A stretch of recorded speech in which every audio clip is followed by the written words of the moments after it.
So dear students, today we are discussing sets, relations and functions.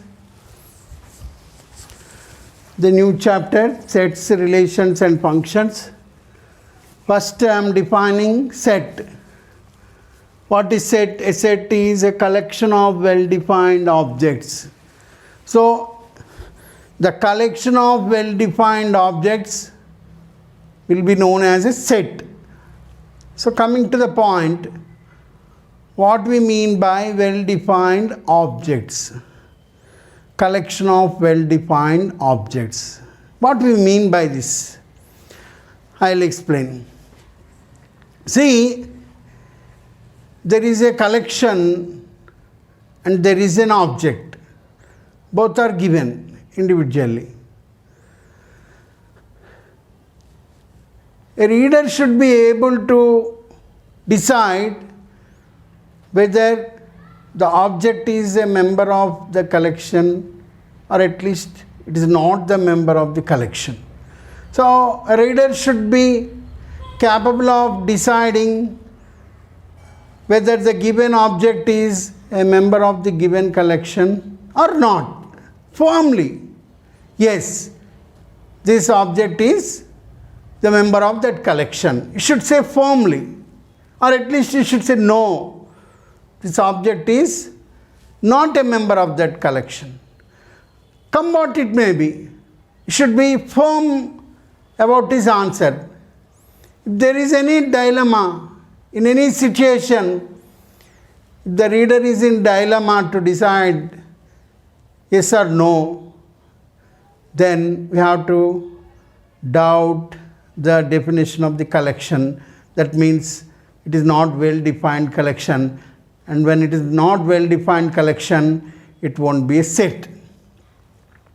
So I'll give some well-defined collections and I'll even take some not well-defined collections so that you can easily distinguish between what is set and what is not a set. This is most important. Okay, so you please see now. Suppose I am taking a collection, the collection of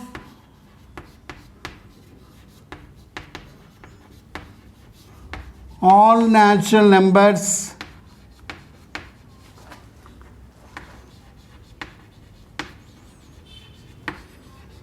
less than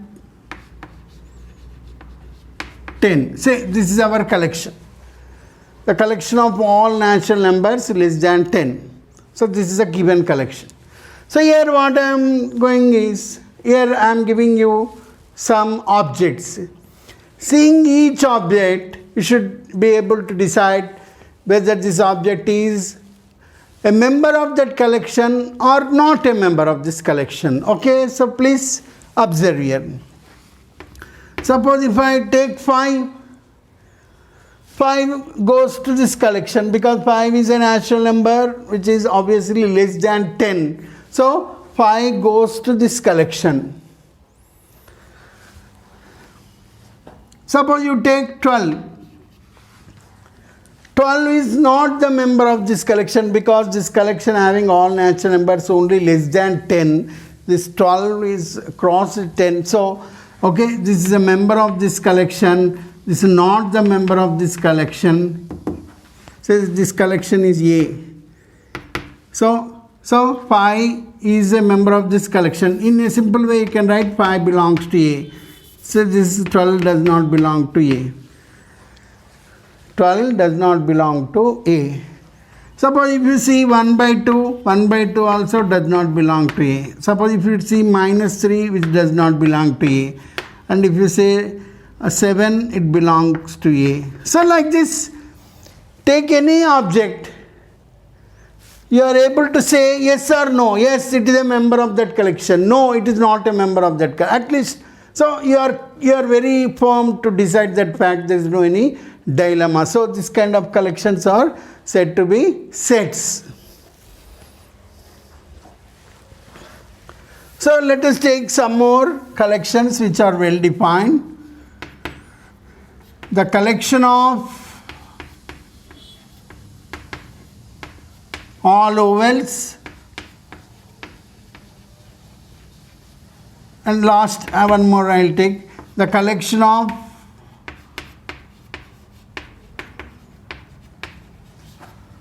all states of India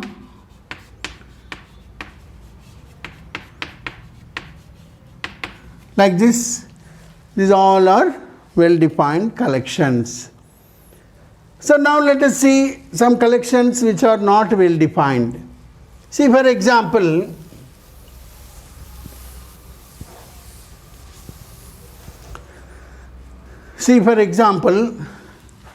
the collection of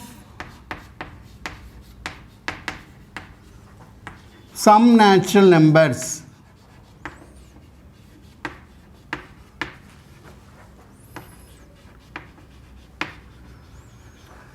This collection of some natural numbers is not well defined collection, because that sum means, say, there is no any limiting point, so from where it is starting, where it is ending.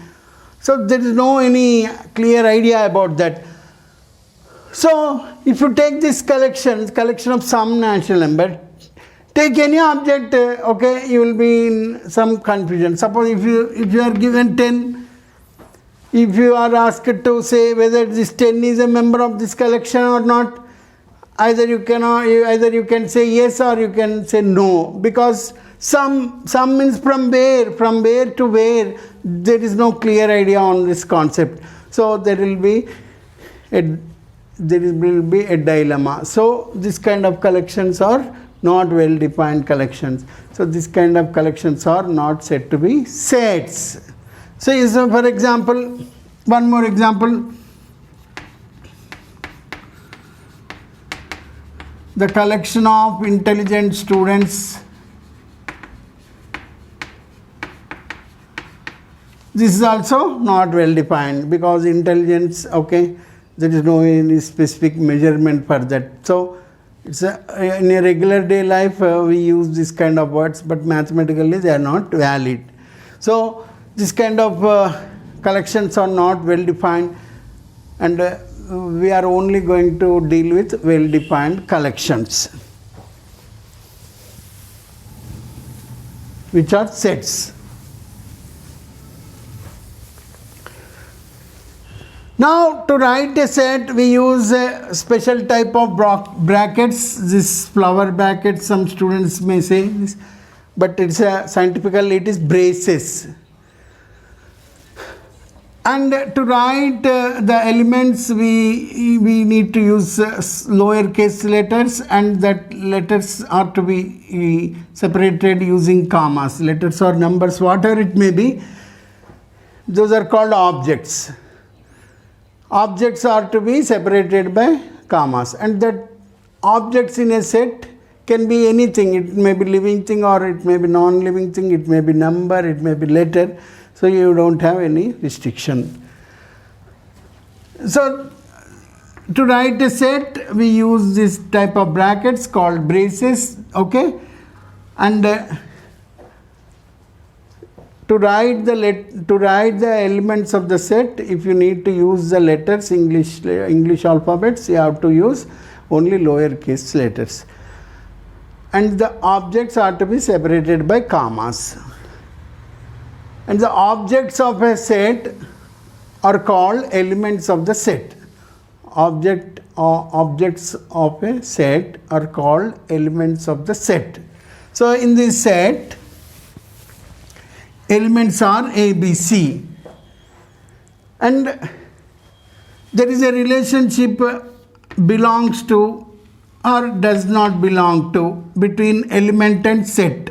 So you can say A. Say if you say this set is A, usually the sets are denoted by uppercase letters. Sets are denoted by uppercase letters, and the elements in the set are denoted by lowercase letters. Please do remember. Now, there are two relations: belongs to, does not belong to. These are the relations between element to set, not from set to element, element to set. if an element is member of a set, you have to use belongs to. If an element is not a member of a set, you have to use does not belong to. Suppose in this example, you can write A belongs to set A. But you can write, if you take this example, X does not belong to set A, because X is not the member of this set A.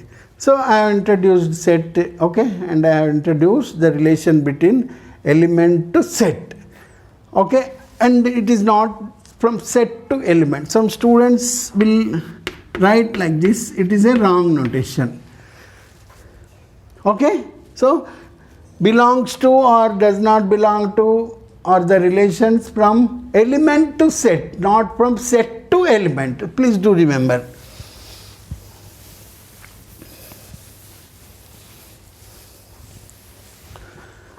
Now writing a set. So in order to write a set, we have two forms. One is roster form and another is set builder form. So roster form,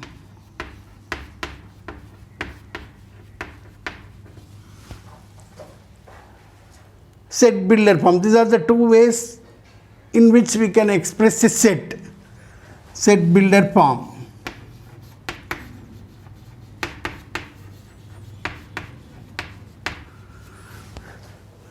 So what we do in roster form is, we write the actual elements of a set, separating them by using commas.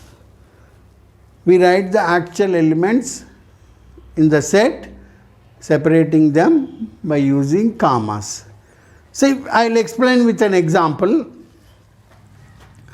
Suppose the set of all natural numbers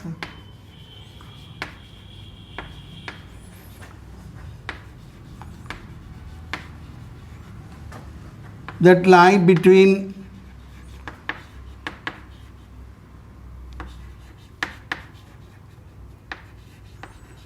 5 and 10. So this is the set A. A is equal to the set of all natural numbers that lie between 5 and 10. So if you want to express this in roster form, so you can express like, we already told, so you follow that. So between 5 and 10 natural numbers, so 6, 7, 8 and 9. So if you express the set in this way, it is called roster form, expressing in roster form.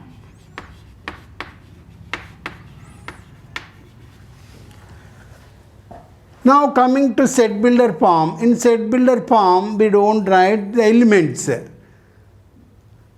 but we express the elements using a formula or formulae, or you can say the rule through which the elements are generated. So like this, we express the set using one or two rules.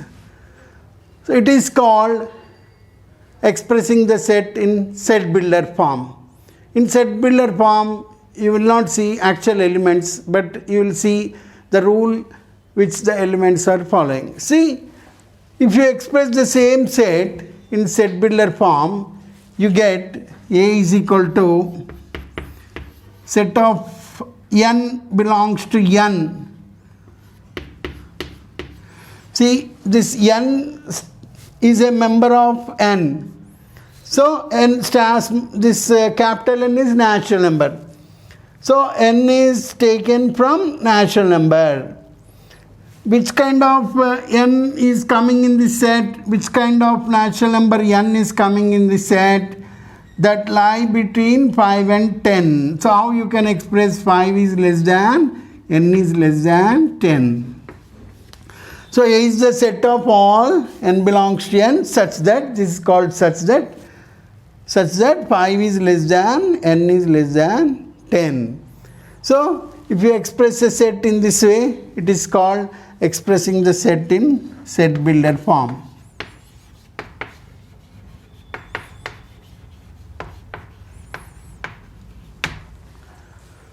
Okay, did you understand?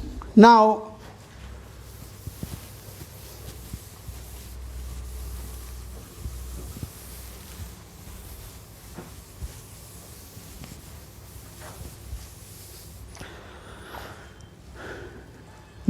cardinal number of a set. Cardinal number of a set means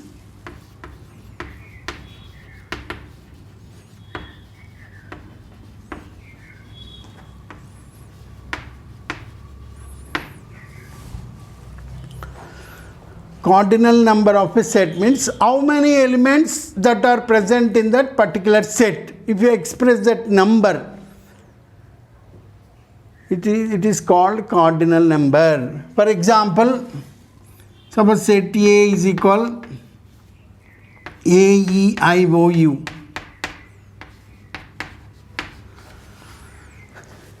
So in this set, how many elements are present? You count. 1, 2, 3, 4, 5 elements are there.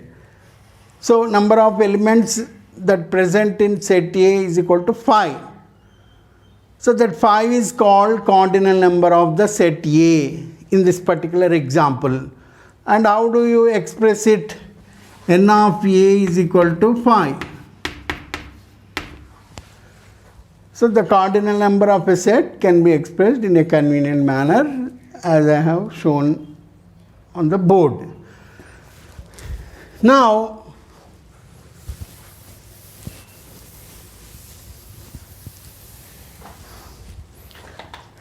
coming to the point, types of sets.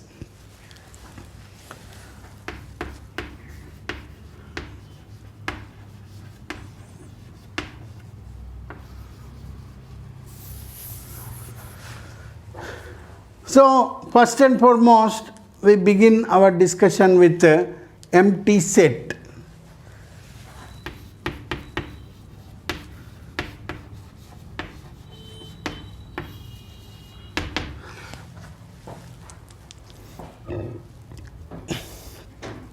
Empty set is a set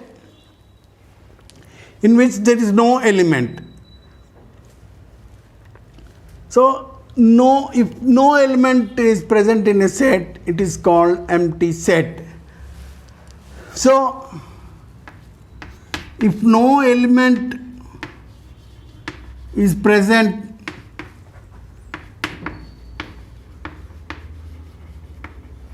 in a set, then the set is known as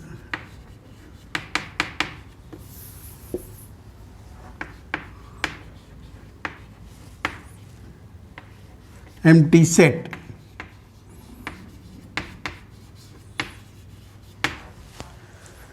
And empty set is denoted by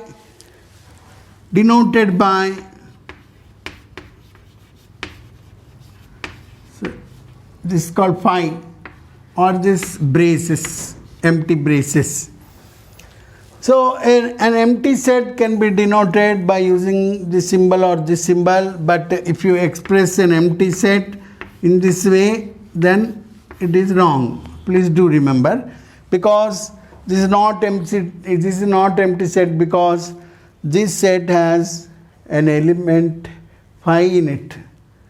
So it is an element, it is a set having one element. When it is having one element, how it can be empty set? So this cannot be empty set. So empty set is phi or empty braces.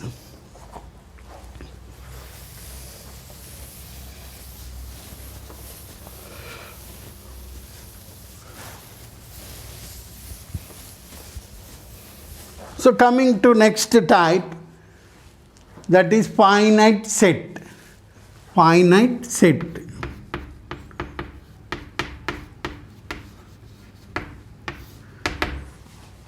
A set is said to be finite set if it is either empty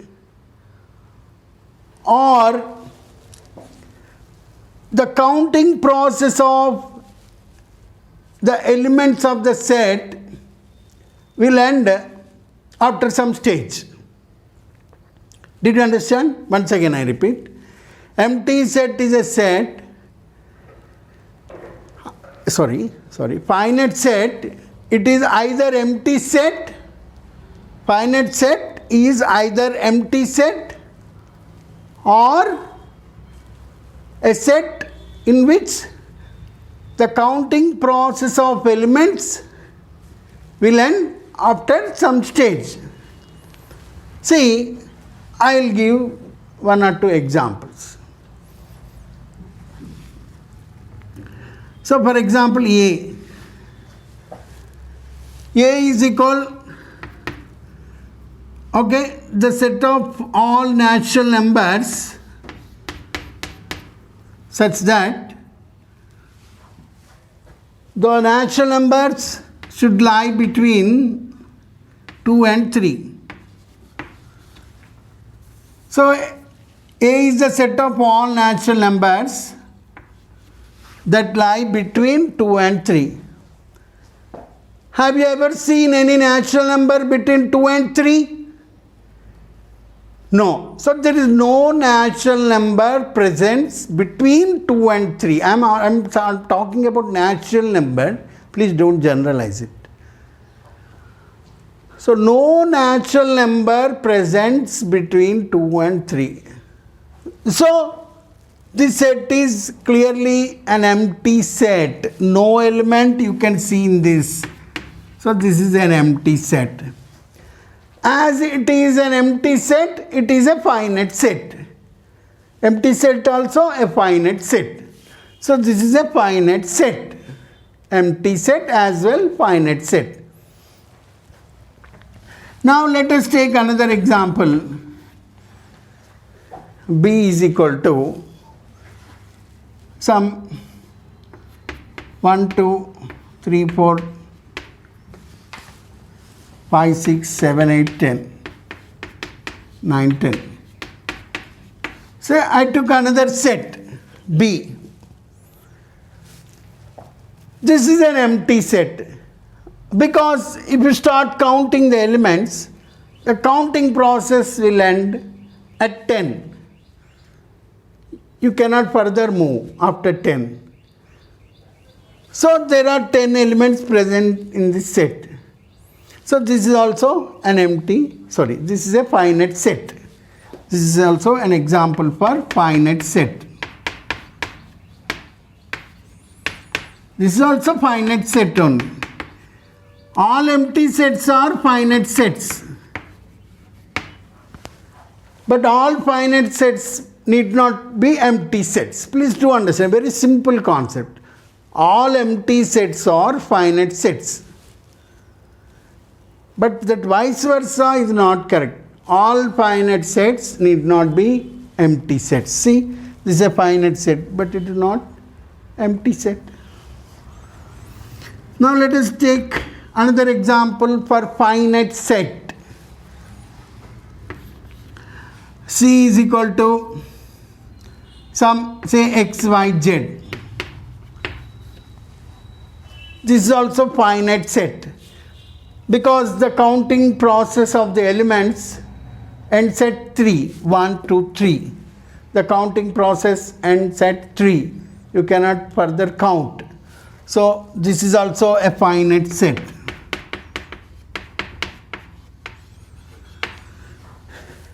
Right? So, you understood what is empty set, what is finite set. Next coming infinite set.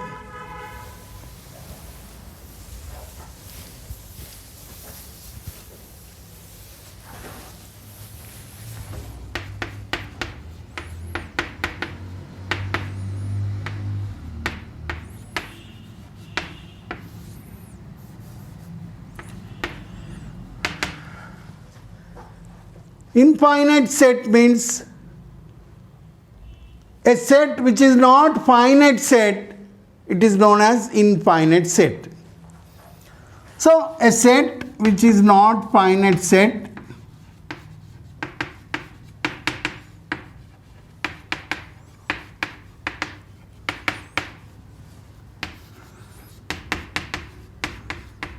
is known as infinite set.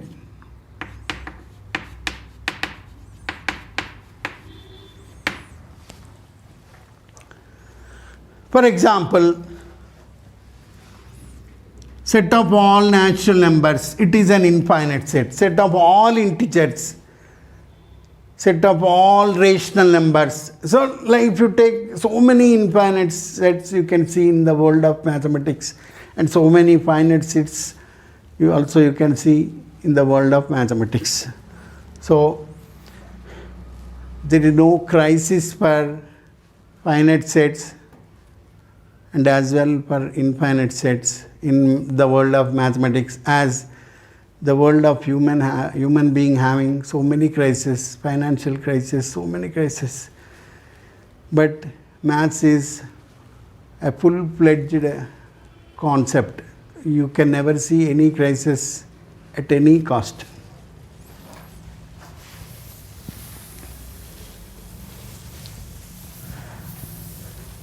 Next type is subset.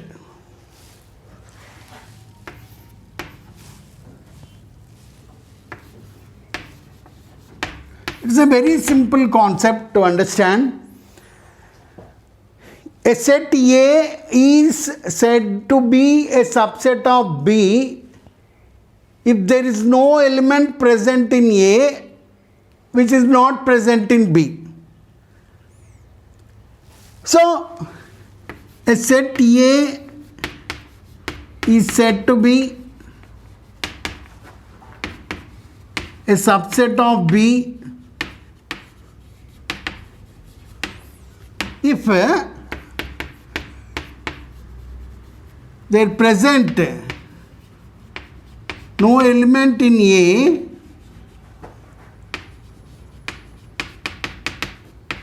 that not present in B.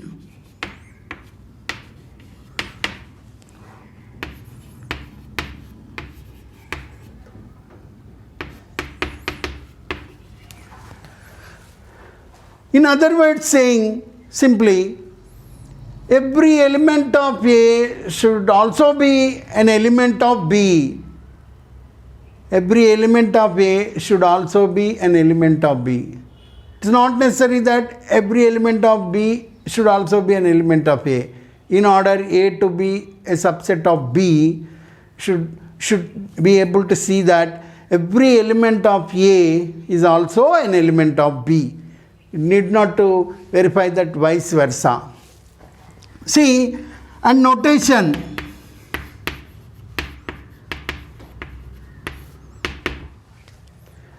If you want to give notation, you can give in this way. A is a subset of B. This is a notation for subset. A is a subset of B, like this.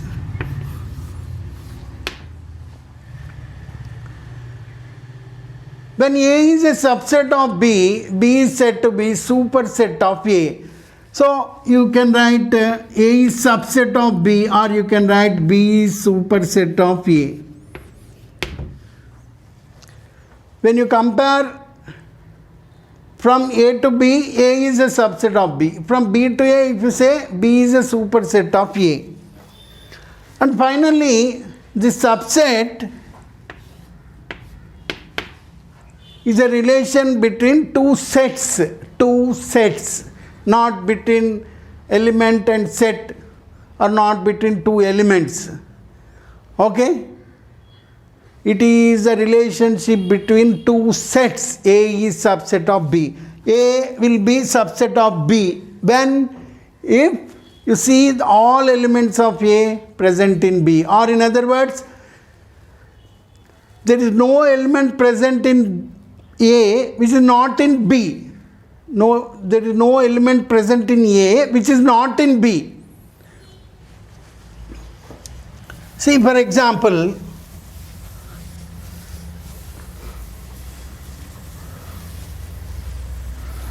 I am taking one example. A is equal 1, 2, 3. Say for a moment. B is equal, say 1, 2, 3, 4, 5. See here clearly A is subset of B, because all elements which you are seeing in A, you are also seeing in B. So obviously here A is subset of B. Now let us take an example which is not, so that you can understand more clearly. Suppose A is equal x, y, z, and say B is equal p, y, z. Here A is not subset of B, clearly, because you are seeing an element in A which is x, okay, which is not present in B. This x is not in B, but you are seeing the x in A. It should not happen. The element which is not present in B, you should not see in A. But it is happening here. So, A is not a subset of B. Understood?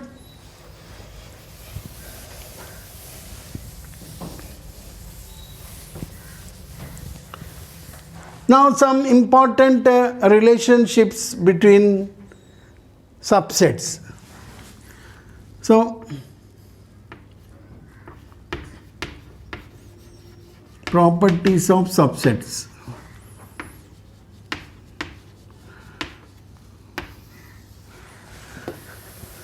See, every set is subset to itself. See, you please take all these as granted. In future we use somewhere or otherwhere we use this. So every set is subset to itself. So if you take the set A, the set A is subset to itself. A is subset of A. So this is popularly known as reflexive property. It's popularly known as reflexive property. Second, if A is subset of B and as well B is subset of A, that means both A and B are subsets to each other, then the two sets will be equal. They are equal sets. So this is called antisymmetric property. Antisymmetric property. Coming to the third property, when A is subset of B and B is subset of C, this implies A is subset of C. This is known as transitive property. So, subset relation follows this reflexive property, antisymmetric property and transitive property, but it won't follow symmetric property. What do you mean by symmetric property? If A is subset of B, then B is also should be a subset of A in order to follow symmetric property. But it is not necessary. So already I told, when A is subset of B, not necessary that it vice versa is also true. Not necessary. Maybe in some cases B is also subset of A. In such case that A would be equal to B, but not in all cases. So if A is subset of B, it is not necessary that B is also a subset of A. So symmetric property is not satisfied within subset relation. Understood? So every set is subset to itself, reflexive. If two sets are subsets to each other, then they are equal. If A is subset of B and B is subset of C, then A is subset of C. It is called transitive property.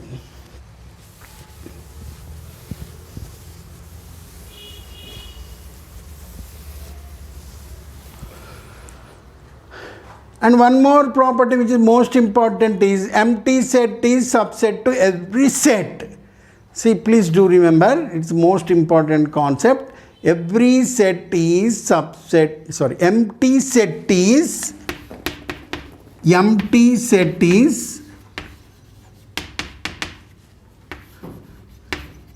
subset to every set. Empty set is subset to every set. Okay, so Say phi is empty set. S is any given set. So here phi is subset of S. Okay? So this can also be proved. I will prove now. Just now I will prove. So empty set is subset of any set S. Now let us start. Proof.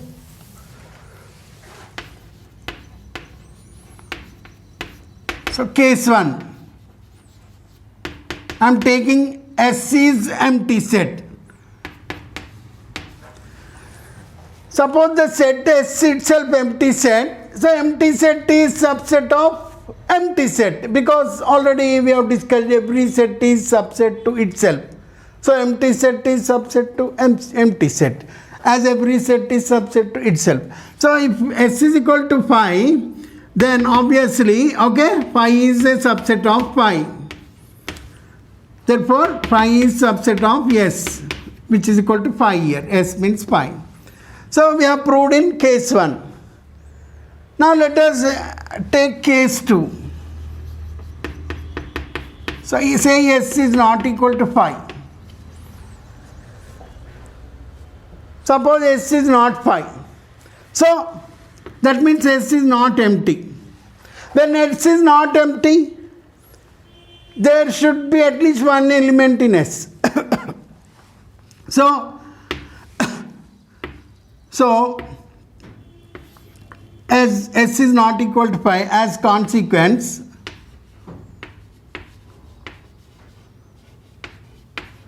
S should have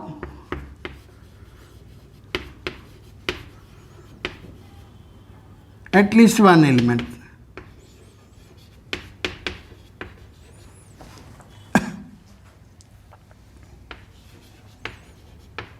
That is number 1 point. Point number 2. Suppose say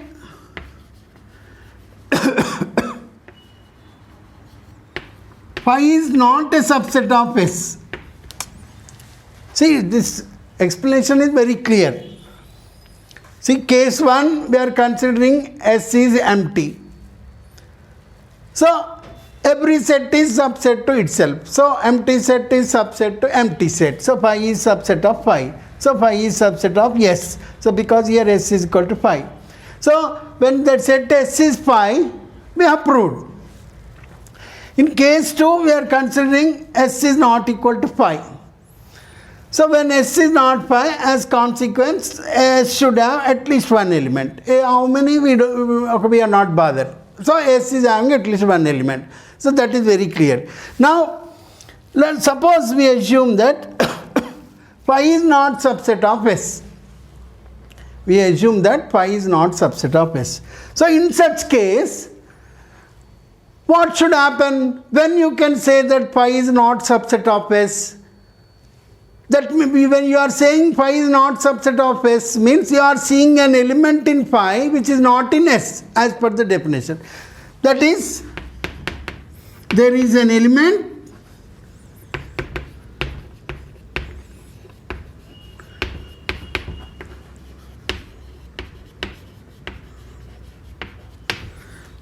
when you are saying phi is not subset of S, as consequence you are binded to agree there is an element in phi which is not in S.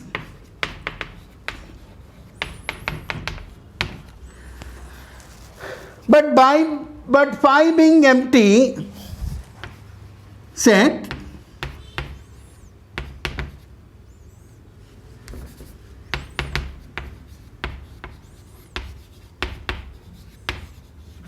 it has no element.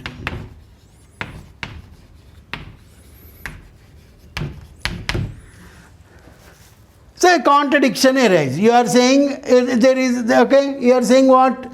In phi, there is an element in phi. You are saying there is an element, at least an element in phi which is not in S. As you are saying phi is not subset of S, you are accepting that there is an element phi.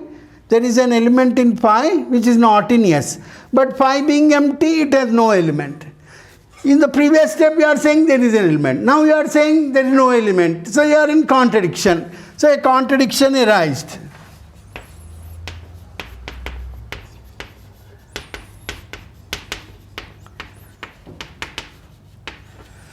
Therefore, our assumption phi not subset of S went wrong.